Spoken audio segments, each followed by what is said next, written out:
जो है 4 अध्याय है, अध्याय 4 है और उसका 6 माफ़ी चाहता हूँ, अध्याय 6 है उसका और उसकी 149 आयतें हैं।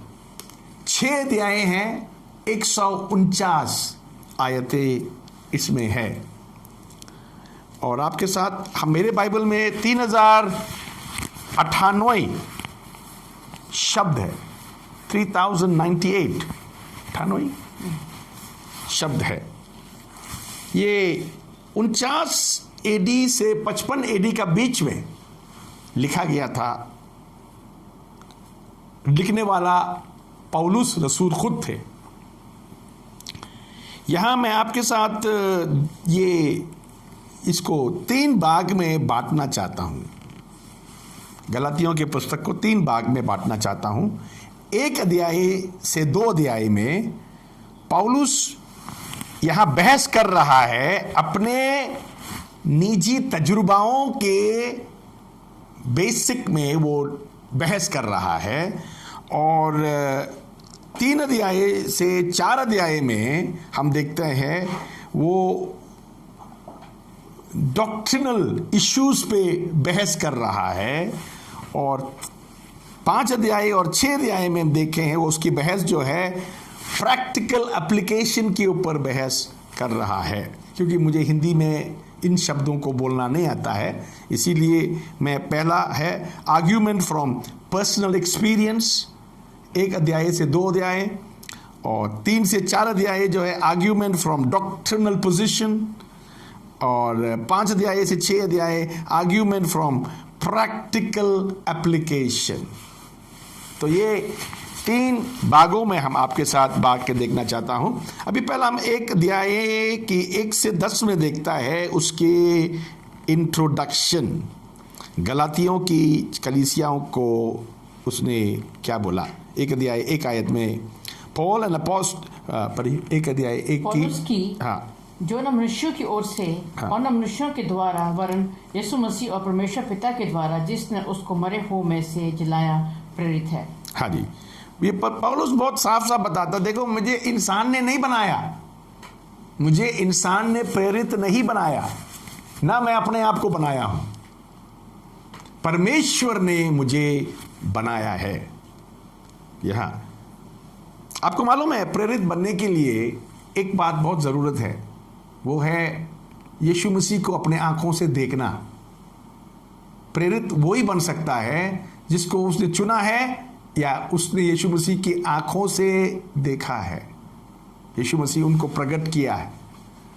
अभी पौलुस ने यीशु मसीह को देखा है, काफ़ी बार यीशु मसीह ने प्रकट हुआ पौलुस के पास।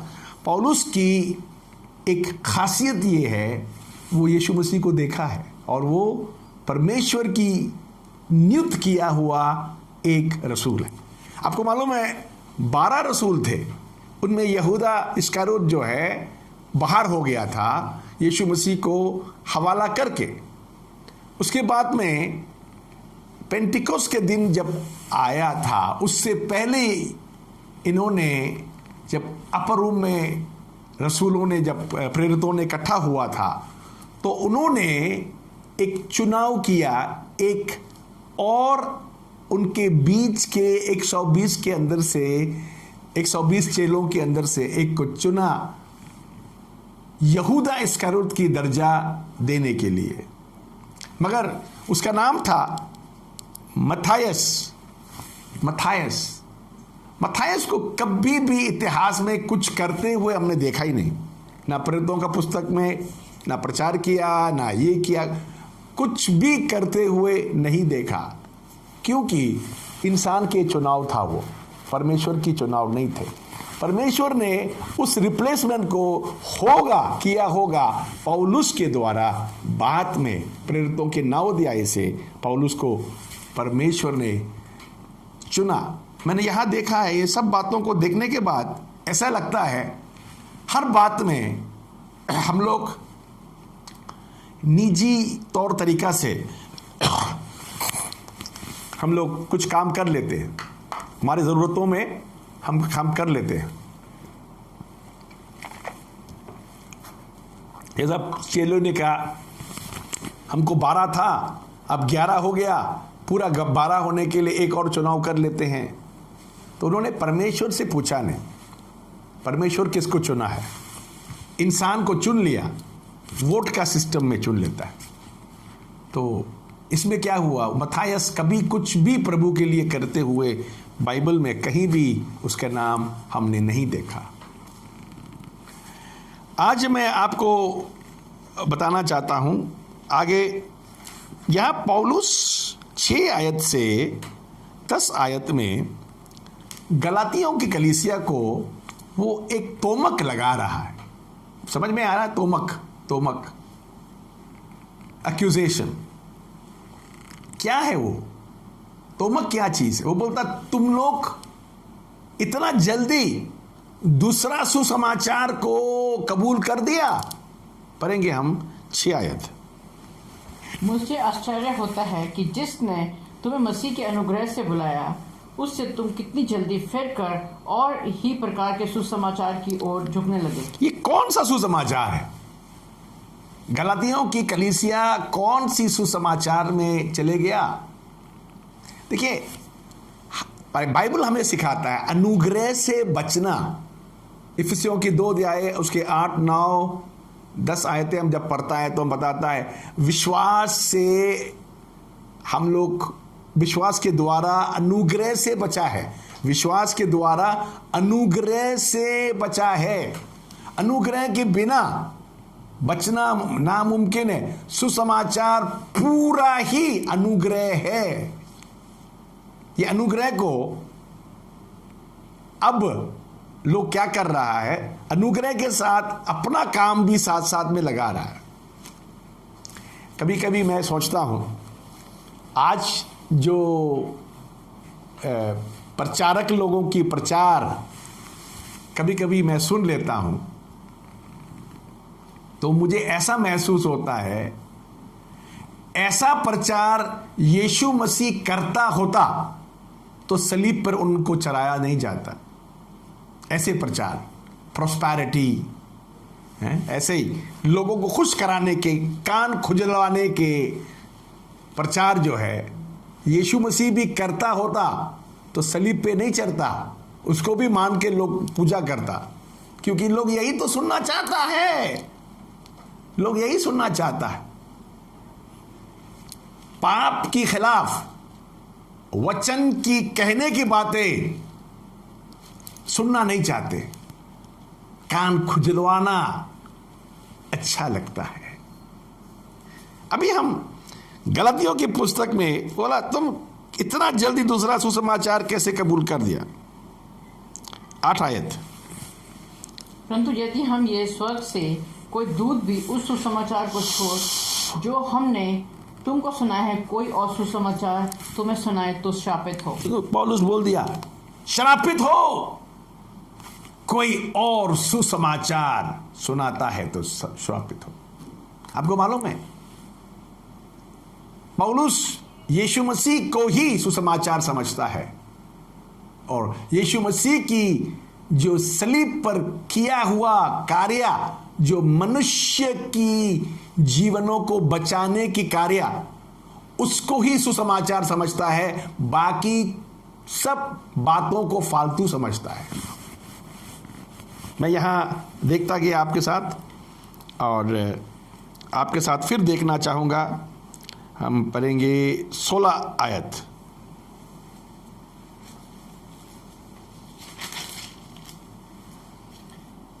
जब इच्छा हुई कि मुझ में अपने पुत्र को प्रकट करे कि मैं अन्य जातियों में उनका सुसमाचार सुनाऊं, तो ना मैंने मांस और लहू से सलाह ली।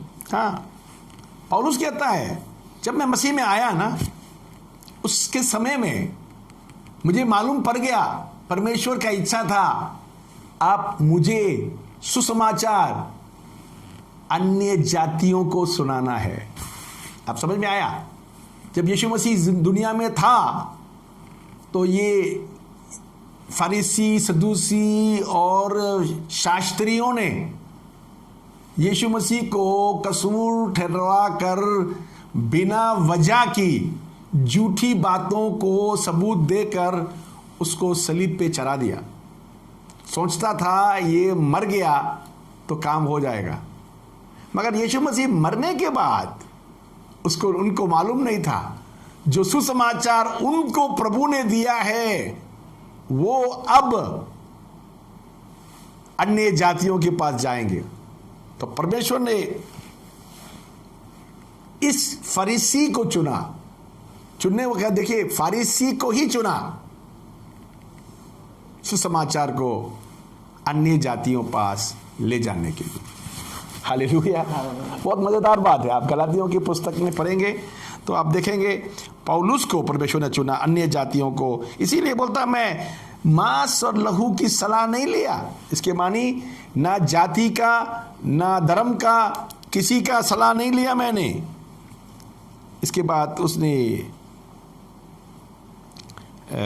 17 आयत में लिखा है, और यरूशलेम को उनके पास गया जो मुझसे पहले प्रेरित थे, परंतु अरब को चला गया और फिर वहां से दमिश्क को लौट आया। हाँ, बोलता ना मैं यहूदियों के पास गया, ना मैंने मुझसे पहले जो प्रेरित थे उनके पास भी नहीं गया मैंने। बुजुर्ग लोग हैं अभी, याकूब, यूहन्ना, पतरस, सब बुजुर्ग हैं। पौलुस जब मसीह में आया और प्रेरित बना तो वो तो जवान लड़का था, मगर अभी यीशु मसीह की पुराना चेले सब बुजुर्ग हो गया, सब बुढ़े। अभी ये पौलुस उनको मिलने नहीं गया, यरूशलेम में नहीं गया। मसीह में आने के बाद, चंगा होने के बाद सीधा अरबिया में गया। यहां हमने देखता है। उसके बाद 3 साल बाद 18 आयत, फिर 3 बरस के बाद मैं कैफा से भेंट करने के लिए यरूशलेम को गया और उसके पास 15 दिन तक रहा। 15 दिन के लिए 3 साल बाद गया, 15 दिन तक यरूशलेम में रहा पतरस के साथ। सिर्फ पतरस को बोलता है, कैफा जो है पतरस को बोलता है। अच्छा, 15 दिन पतरस के साथ रहा। और दूसरा कोई चेले से नहीं मिला।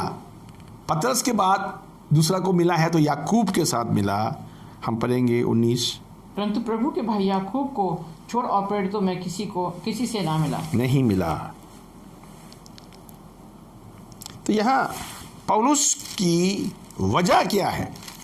1 अध्याय 11 आयत से 2 अध्याय 21 आयत में पौलुस अपना तजुर्बाओं से बहस, ये वाद विवाद कर रहा है, देखता है। इसके बाद में हम देखेंगे 2 अध्याय में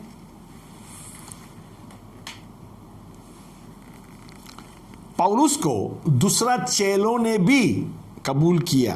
पढ़ेंगे 2 अध्याय 1 आयत से। 14 वर्ष के बाद मैं बरनबास के साथ फिर यरूशलेम को गया और तीतुस को भी साथ ले गया। हाँ जी, 14 साल बाद पौलुस यरूशलेम में फिर गया। अभी साथ में बरनबास और तीतुस को भी साथ में ले गया। 2 आयत पढ़े। और मेरा जाना ईश्वरीय प्रकाश के अनुसार हुआ, और जो सुसमाचार मैं अन्य जातियों में प्रचार करता हूँ उसको मैंने उन्हें बता दिया, पर एकांत में उन्हीं को जो बड़े समझते थे, ताकि ऐसा न हो कि मेरी इस समय की या अगली दौड़ धूप व्यर्थ ठहरे। या 3 आयत में हम देखता है तीतुस को खतना कराने के लिए कोशिश किया होगा वहाँ के लोग। हाँ, परंतु तीतुस भी जो मेरे साथ था और जो यूनानी है, खतना करने के लिए विवश नहीं किया गया। हाँ, तीतुस यूनानी है, यहूदी नहीं है। हाँ, और ये ना झूठे भाइयों के कारण हुआ जो चोरी से घुस आए थे, कि वो स्वतंत्रता का जो मसीह यीशु में है हमें मिला है, भेद लेकर हमें दास बनाए। नकली भाइयों कौन लोग हैं? जो लोग मसीह में तो आ गया, पुराना खमीर खत्म नहीं हुआ उनमें, अभी भी पुराना शिक्षा, फारिसियों की खमीर उनमें अभी भी है। हम पढ़ेंगे 5 आयत। उनके अधीन होना हमने एक घड़ी भी भर न माना, इसलिए कि सुसमाचार की सच्चाई तुम में बनी रहे। हालेलुया।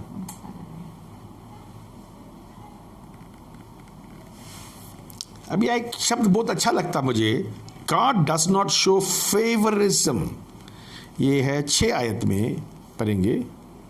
फिर जो लोग कुछ समझे जाते थे, वे चाहे कैसे ही थे, मुझे इससे कुछ काम नहीं, परमेश्वर किसी का पक्ष नहीं करता। उनमें जो कुछ भी समझे जाते थे, मुझे कुछ भी नहीं प्राप्त हुआ। हाँ, परमेश्वर पक्षपात नहीं करता। तो कैसे पक्षपात नहीं करता? 7 आयत में लिखा है, परंतु इनके विपरीत जब उन्होंने देखा कि जैसा खतना किए हुए लोगों के लिए सुसमाचार का काम पतरस को सौंपा गया, वैसे ही खतना रहितों के लिए मुझे सुसमाचार सुनाना सौंपा गया। हाँ, खतना वालों के लिए पतरस है सुसमाचार सुनाने के लिए, और खतना रहित लोगों के लिए सुसमाचार सुनाना मेरा काम है, पौलुस कहता है। यहां बहुत अच्छी बात कहता है। 9 आयत में लिखा है, याकूब, पतरस और यूहन्ना जो है यीशु मसीह के साथ हमेशा देखता है। आप यीशु मसीह के 12 चेले होते हुए भी ये 3 चेले उसके सबसे करीब के लोग हैं। ठीक है, 12 चेले तो है, 12 के अंदर में जो इनर लाइन, जो सबसे नजदीक के चेले जो है पतरस, याकूब, यूहन्ना है। हम पढ़ेंगे 9 आयत पढ़ेंगे। और जब उन्होंने उस अनुग्रह को जो मुझे मिला था जान लिया, तो याकूब और कैफा और यूहन्ना ने, जो कलीसिया के खंबे समझे जाते थे, कलीसिया की खंबे, याकूब, यूहन्ना और कैफा नहीं, याकूब, यूहन्ना और पतरस, ये 3 जो है कलीसिया के खंबे मानता है। कलीसिया खंबे पे खड़ा होता है। बिल्डिंग जो भी बनता है खंबों पे खड़ा होता है। ये लोग जिम्मेवारी लेने वाले लोग हैं। इनके ऊपर में बिल्डिंग खड़ा है, क्योंकि ये लोग जिम्मेवारी लेने वाले लोग हैं। यहां परमेश्वर की वचन में हम आपके साथ देखेंगे, पौलुस कह दिया 20 आयत में, 2 अध्याय के 20 आयत में, मैं मसीह के साथ क्रूस पर चढ़ाया गया हूँ, और अब मैं जीवित ना रहा, पर मसीह मुझ में जीवित है, और मैं शरीर में अब जो जीवित हूँ तो केवल उस विश्वास से जीवित हूँ जो परमेश्वर के पुत्र पर है, जिसने मुझसे प्रेम किया और मेरे लिए अपने आप को दे दिया। हालेलुया। पौलुस बता दिया, भाई ज्यादा बात नहीं करना, मैं मसीह के साथ सलीब पर चढ़ चुका हूं, तभी भी मैं जीवित हूं। तो कैसे जीवित है? मैं नहीं, मुझ में मसीह जीवित है। जो जीवन में अब जी रहा हूं, परमेश्वर का पुत्र यीशु मसीह के भरोसा पे जी रहा हूं। मैं खत्म हो चुका हूं। अहंकार, अपने अहंकार, वो खत्म हो गया है। अब मसीह है तो मैं हूं, वो नहीं है तो मैं नहीं है। बहुत मजेदार 3 अध्याय में और 4 अध्याय में हमने देखता है, Paul did argument from doctrinal position. Bible की जो न्यू होता है, वो डॉक्ट्रिन होता है, शिक्षा, वो शिक्षा के ऊपर में पौलुस आर्ग्यूमेंट किया है। हम आपके साथ देखेंगे 3 अध्याय में 1 आयत। हे निर्बुद्धि गलतियों, किसने तुम्हें मोल लिया है?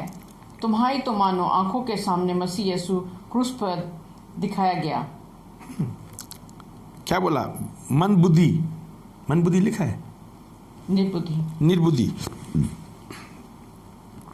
तुमको मालूम नहीं है? तुम्हारे सामने में तो यीशु मसीह सलीब पर चला था। यहां फिर 2 आयत पढ़िए।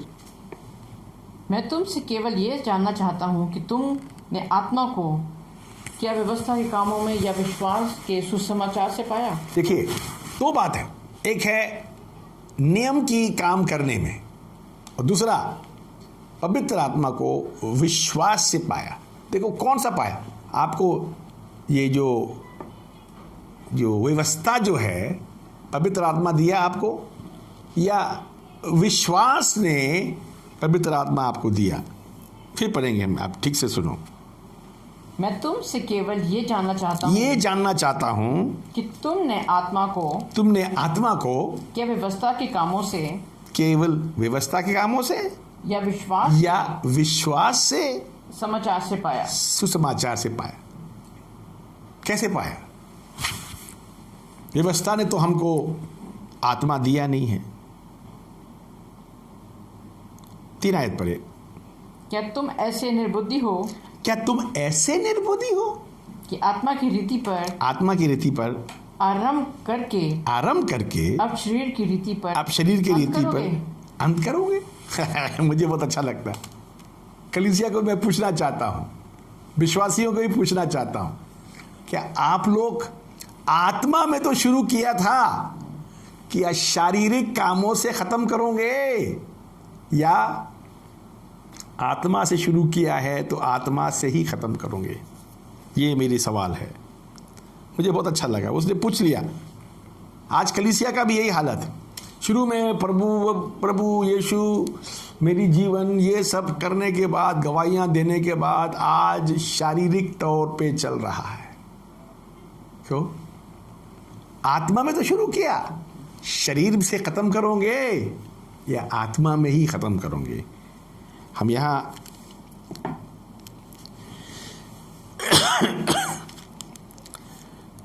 10 आयत पढ़ेंगे, 3 का 10। सो जितने लोग व्यवस्था के कामों पर भरोसा रखते हैं वे सब श्राप के अधीन हैं। श्राप के अधीन है, क्योंकि लिखा है कि जो कोई व्यवस्था की पुस्तक में लिखी हुई सब बातों के करने में स्थिर नहीं रहता वो श्रापित है। हाँ, व्यवस्था नहीं कर सकता है तो आप व्यवस्था की श्राप आप पर पड़ता है। 13 आयत। मसीह ने जो हमारे लिए श्रापित बना, हमें मोल लेकर व्यवस्था के श्राप से छुड़ाया, क्योंकि लिखा है जो कोई काठ पर लटकाया जाएगा वो श्रापित है। यीशु मसीह ने कीमत दिया सलीब पर। वो कीमत जो है, जो सलीब पर यीशु मसीह ने कीमत जो दिया है, वो हमें श्रापों से बचाने और छुड़ाने के लिए। अजीजों, यहां हम आपके साथ और भी देखेंगे।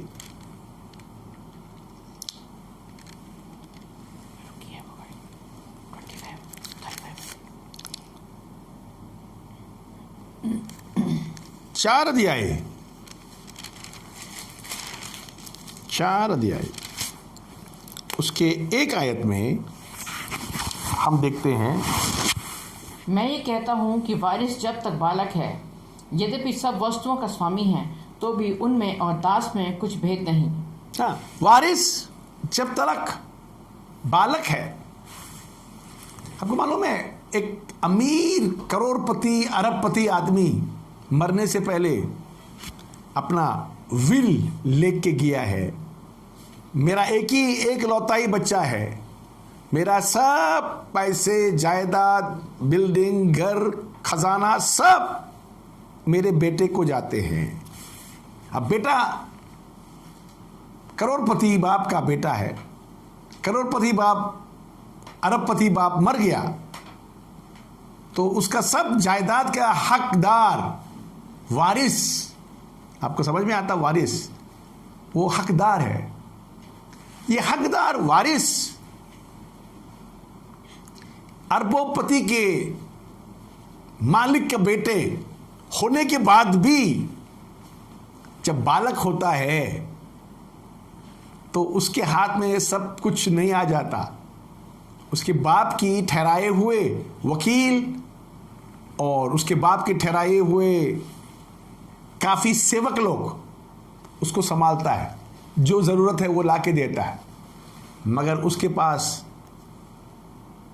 साइन करने के अधिकार, खर्च करने के अधिकार कुछ नहीं है। क्यों?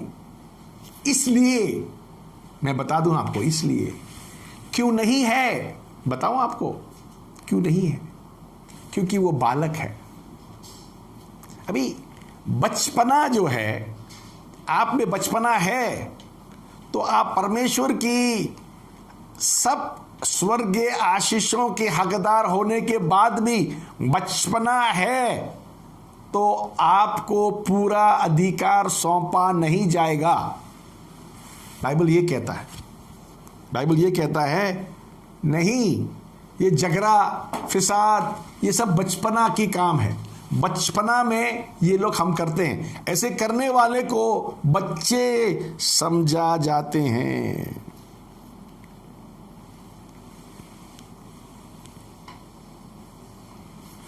हालेलुया। 7 आयत हम पढ़ेंगे 4 का, इसलिए तुम अब दास 6 आयत पढ़ेगा, सॉरी 6 आयत। और तुम जो पुत्र हो, इससे परमेश्वर ने अपने पुत्र की आत्मा को, जो हे अब्बा हे पिता कहकर पुकारता है, हमारे हृदय में भेजा है। परमेश्वर की पुत्र की आत्मा हमारे हृदय में डाला है। आज हमारे हृदय में परमेश्वर की पुत्र की आत्मा है, तो हम कैसे पुकारेगा उसको? जैसा पुत्र पुकारते थे, हमारे अंदर से पुत्र पुकारता है, अब्बा पिता। मैंने सुना था काफी साल पहले, एक रबाई ने बोल रहा था, उसने ये बोला, जो यहूदी परिवार में जो गुलामों की मालिक जो होता है, गुलाम भी मालिक को पिता बुलाता ही है, मगर बेटा जो है मालिक को पिता ही नहीं, अब्बा पिता बुलाते हैं। अब्बा पिता, सिर्फ मालिक का बेटा। कोई भी गुलाम मालिक को अब्बा पिता बुला दिया तो बेटा जलन होकर उस गुलाम की जान ले सकता है। बड़ा खतरनाक बात है। बेटा में गुस्सा आके या जलन होके उस आदमी का जान ले सकता है, गुलाम की जान ले सकता है, क्योंकि ये सिर्फ सगा बेटा ही बुला सकता है अब्बा पिता।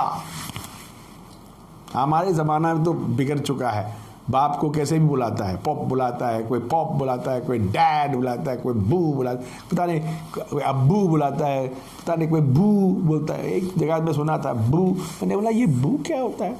तो शॉर्ट फॉर्म, अब्बू को शॉर्ट फॉर्म बू। मैंने बोला इतना बदनाम कर दिया। जो जर्मनी में फापी बुलाता है बाप को, हैं? पता नहीं बाप को क्या क्या बुलाते हैं, मगर सिर्फ सगा बेटा ही उसको अब्बा पिता बुला सकता है। परमेश्वर ने हमें डर की आत्मा नहीं दिया, बोलता है हमारे अंदर हमें डर की आत्मा नहीं दिया। प्रभु धन्यवाद हो।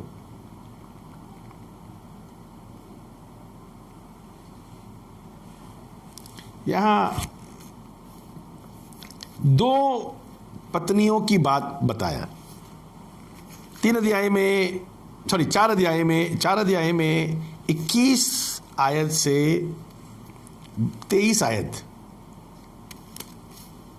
हम देखेंगे। 21 से 23। तुम जो व्यवस्था के अधीन होना चाहते हो, मुझसे कहो, क्या तुम व्यवस्था की नहीं सुनते? ये लिखा है कि इब्राहिम के 2 पुत्र हुए, एक दासी से और एक स्वतंत्र स्त्री से। हाँ। परंतु जो दासी से हुआ वो शारीरिक रीति से जन्मा, और जो स्वतंत्र स्त्री से हुआ वो प्रतिज्ञा के अनुसार जन्मा।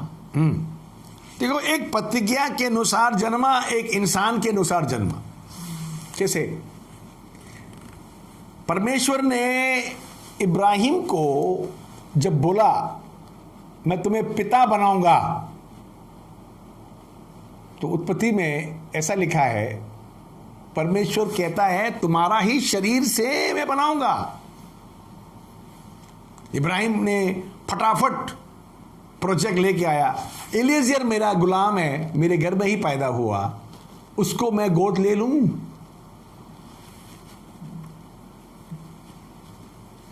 परमेश्वर बोलता नहीं। तो घर लौट के आया तो अपने पत्नी सारा को बताया, तो सारा ने बोला अरे मैं तो 90 साल का हो चुका हूं, को सूख गया है मेरी, अब वो बचपना नहीं चलेगा मेरे साथ। एक काम करो, मेरे पास जवान नौकरानी है, हागरा हेगा, जवान नौकरानी है, उसके साथ तुम घुस जाओ और जो बच्चा पैदा होगा मेरे नाम ले लेना, मेरा ही बच्चा है वो, मेरी नौकरानी है ना, मेरे बच्चा है, मैं नौकरानी तुमको दूंगा, मेरे नौकरानी से तुम सो के बच्चा बना दो और यही तुम्हारा खानदान की आगे ले जाएंगे। तो आदमी का प्लान था, परमेश्वर थोड़ा ही बोला था हागर के साथ जाओ। परमेश्वर ने वही बुढ़ी सारा के साथ ही बुढ़ा इब्राहिम को बच्चा देना था। आप परमेश्वर की योजना समझता नहीं है। परमेश्वर का योजना में कुछ भी मुश्किल नहीं है, सब कुछ हो सकता है परमेश्वर का योजना में।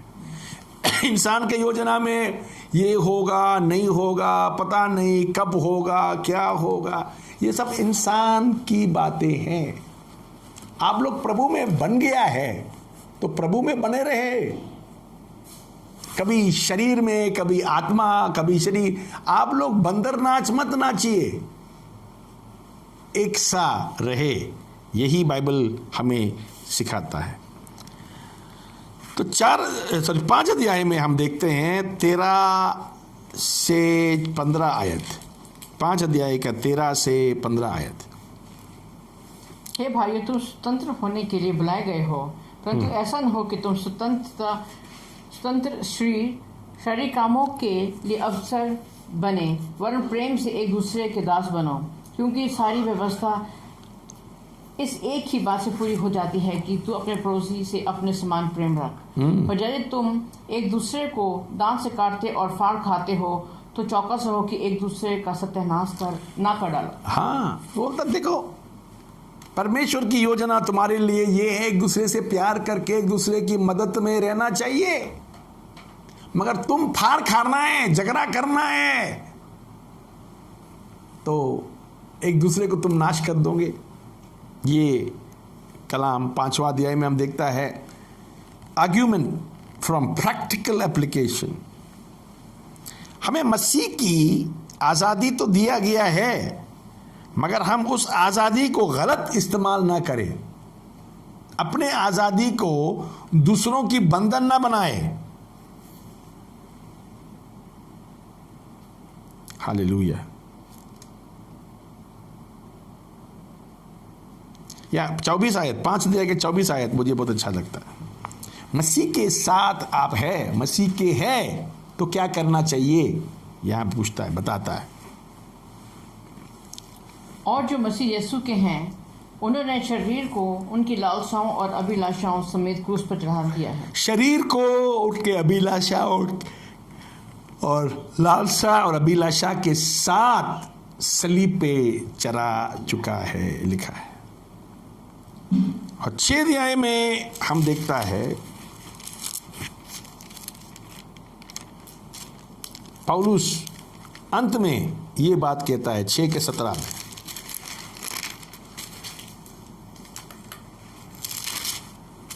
आगे को कोई मुझे दुख ना दे, क्योंकि मैं मसीह के दागों को अपनी देह के लिए फिरता हूँ। यहाँ 4 बातें हम गलातियों की पुस्तक में सीख सकता है। We learn 4 things in the book of Galatians. पहली बात, मुझे हिंदी में, मेरे हिंदी कमज़ोर है इसीलिए मैं इंग्लिश में बोलूँगा कुछ बातें। पहली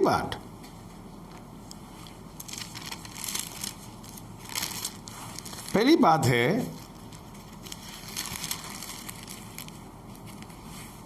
गलातियों के 3 अध्याय की 28 आयत में,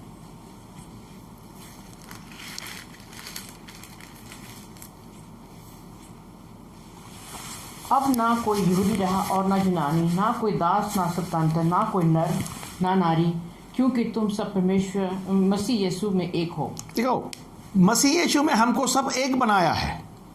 अंग्रेजी में बोलता नो रेशियल डिस्क्रिमिनेशन, जाति और व्यक्ति का कोई डिस्क्रिमिनेशन नहीं है मसीह में, मसीह में नहीं है। अच्छा, और 3 अध्याय की 28 आयत फिर पढ़िए। अब ना कोई यहूदी रहा और ना यूनानी, ना कोई दास ना स्वतंत्र, ना कोई नर ना नारी। नो नर भी नहीं है, नारी भी नहीं है बोलता। अभी कोई पेंटिकॉस्टल चर्चेस में और ब्रदर एंड चर्चेस में वो औरत की सेवा को नहीं मानते, वो सोचते औरत सेवा नहीं कर सकता। मगर यीशु मसीह के शब्द में ये बताता है ना नर है या नारी है, ना नर या नारी नहीं है परमेश्वर में। तो नो सेक्सुअल डिस्क्रिमिनेशन अंग्रेजी में बोले, ठीक है ना। उसके बाद नो सोशल डिस्क्रिमिनेशन, वहां ना गुलाम है ना आजाद है, ठीक है। चौथा, गलातियों की 5:6 में धार्मिक तौर से भी डिस्क्रिमिनेशन नहीं है, नो रिलीजियस डिस्क्रिमिनेशन। पर और मसीह यीशु में ना खतना रहित कुछ काम का है, ना खतना रहित, परंतु केवल विश्वास का जो प्रेम के द्वारा प्रभाव करता है। बस, ना खतना करके आओ या खतना मत करो, उसमें कोई इंपॉर्टेंट नहीं है बोलता। मेरे परिवार में, मैं बैकग्राउंड से आया हूँ, मुस्लिम बैकग्राउंड से, तो मैं खतना किया हुआ आदमी था।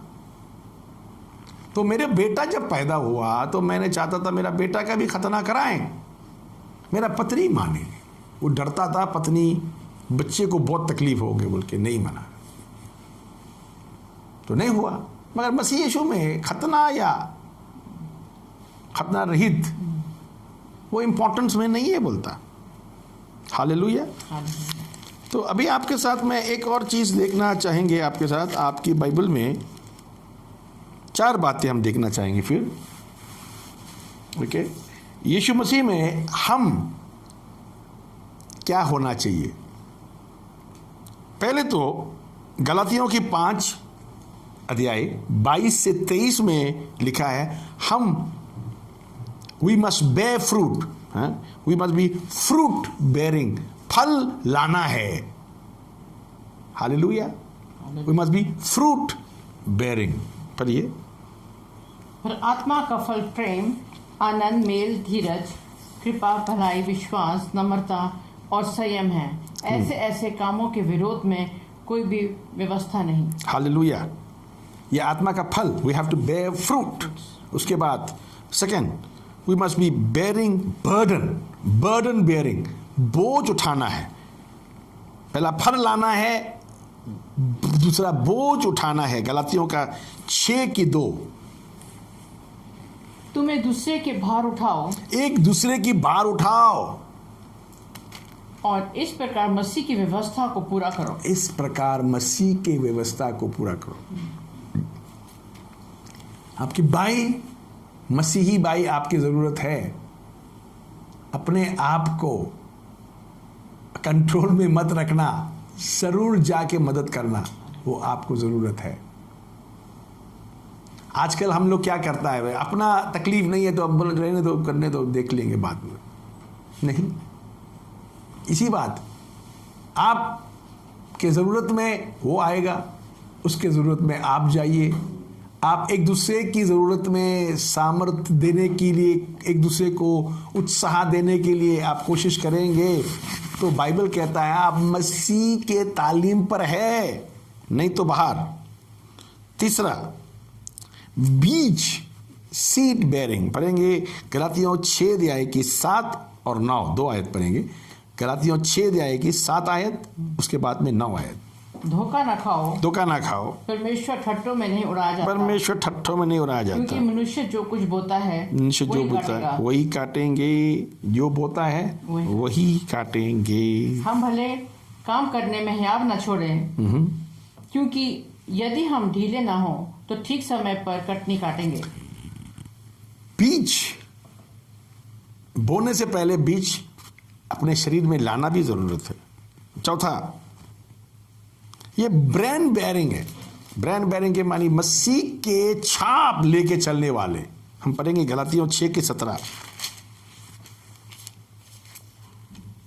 आगे को कोई मुझे दुख ना दे, क्योंकि मैं मसीह के धागों को अपनी देह में लिए फिरता हूँ। अब मेरे को कोई दुख नहीं दे सकता, तुम मुझे नहीं चोट पहुंचा सकता, क्योंकि मैं मसीह के शरीर के दागों को लेके घूमता हूँ। हालेलुया। तो यही है गलातियों की पुस्तक 6 अध्याय है और 149 आयतें हैं और 3098 शब्द बाइबल में आप देख सकता है।